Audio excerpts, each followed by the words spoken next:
எனது அன்பிற்குரியவர்களே அனைவருக்கும் வணக்கம். எல்லாரும் எப்படி இருக்கிறீங்க? நீங்க எல்லாரும் நீண்ட ஆயுள் ஆரோக்கியம் ஐஸ்வர்யமா இருக்கணும்னு நான் கடவுள்கிட்ட பிரார்த்தனை பண்ணிக்கிறேங்க.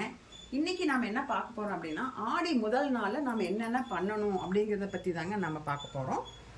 ஆடி முதல் நாள் நம்ம வர்ற புதன்கிழமை ஜூலை 17ஆம் தேதி பிறக்குதுங்க. அந்த அன்னைக்கு நம்ம வீடெல்லாம் சுத்தம் பண்ணி நல்லா பூஜை ரூம்பெல்லாம் நல்லா சுத்தம் பண்ணி வச்சுக்கணுங்க.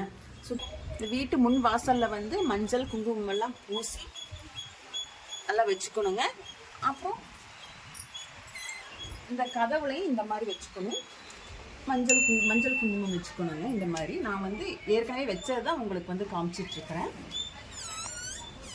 அப்புறம் இந்த மாதிரி மாந்தலையும் வேப்பந்தலையும் கட்டணுங்க. நான் உங்களுக்கு வீடியோக்காக காஞ்சது காமிச்சிருக்கிறேன். ஆனால் நீங்கள் ஃப்ரெஷ்ஷாக அந்த அன்னைக்கு புதன்கிழமை காலையில் நீங்கள் கட்டிக்கோங்க.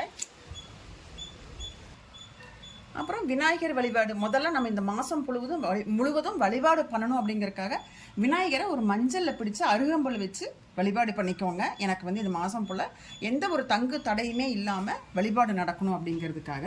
அப்புறம் அடுத்தது குலதெய்வ வழிபாடு. எங்கள் வீட்டில் நான் குலதெய்வம் இப்படி வச்சுருக்கிறேன். அதனால குலதெய்வ வழிபாடு நம்ம பண்ணிக்கலாம். நீங்கள் உங்கள் முறைப்படி எப்படி பண்ணுவீங்களோ அப்படி பண்ணிக்கலாங்க. விநாயகருக்கு ஒரு விளக்கு ஏற்றி வச்சுக்கோங்க.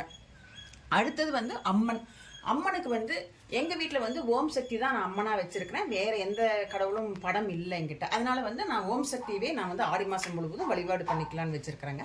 நீங்கள் எந்த தாயாரை வேணாலும் வச்சு வழிபாடு பண்ணிக்கலாம். காமாட்சி அம்மன், மீனாட்சி அம்மன், அந்த மாதிரி உங்களுக்கு எந்த தாயார் இருந்தாலும் நீங்கள் வச்சு வழிபாடு பண்ணிக்கலாங்க. வச்சு அந்த அம்மாவை வரவேற்று சாமி கும்பிட்டு விளக்கேற்றி நெய் தீபம் போட்டு வழிபாடு பண்ணுங்கங்க. உங்களுக்கு அன்னைக்கு நெய்வேத்தியமாக வைக்கிறதுக்கு சக்கரை பொங்கல் அல்லது பாயாசம், இல்லை உங்களால் முடியல அப்படின்னா வேற ஏதாவது ஒரு நெய்வேத்தியம் ஏதாவது ஒன்று வச்சுக்கோங்க. கண்டிப்பாக வெத்தலை பார்த்து பழம் அது முக்கியமாக வச்சுக்கோங்க. வச்சு வழிபாடு பண்ணுங்க.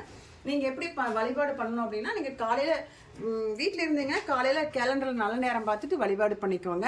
வேலைக்கு போகிறவங்க நம்மளால சாயந்தரம் தான் பண்ண முடியும் அப்படின்னா சாயந்தரத்துலேயுமே சாயந்தரத்துக்கு மேலே 6 மணிக்கு மேலே உங்களுக்கு நல்ல நேரம் இருந்தது பாருங்களா. 6 மணிக்கு மேலே எப்பொழுதுமே மகாலட்சுமி குகந்த நேரம் தான் சொல்லுவோம். அதனால நீங்கள் ஒரு 6 மணிக்கு மேலே வீட்டில் வழிபாடு பண்ணிக்கலாங்க. ஆடி மாதம் முதல் நாள் இப்படி தாங்க வழிபாடு பண்ணணும். எனக்கு தெரிஞ்ச முறையை நான் சொல்லியிருக்கிறேன். நான் பண்ணுற முறையை நான் உங்களுக்கு சொல்லியிருக்கிறேங்க. நீங்களே இந்த மாதிரி வழிபாடு பண்ணுங்க. இந்த மாதிரி தகவல் இந்த ஆடி மாதம் முழுவதும் தொடர்ந்து வந்துட்டே இருக்குங்க. இந்த மாதிரி தெரிஞ்சுக்கணும் அப்படின்னு சொல்லி ஆசைப்பட்டீங்கன்னா என்னோட சேனலை சப்ஸ்கிரைப் பண்ணிக்கோங்க. ஏதாவது சொல்லணும் கேட்கணும்னு ஆசைப்பட்டீங்கன்னா கமெண்ட்ல சொல்லுங்க. இல்லை நான் ஏதாவது தவறாக பேசியிருந்தா கூட எனக்கு கமெண்ட்ல சொல்லுங்க. நன்றி, வணக்கம். நான் உங்களை அடுத்த வீடியோவில் பார்க்குறேங்க.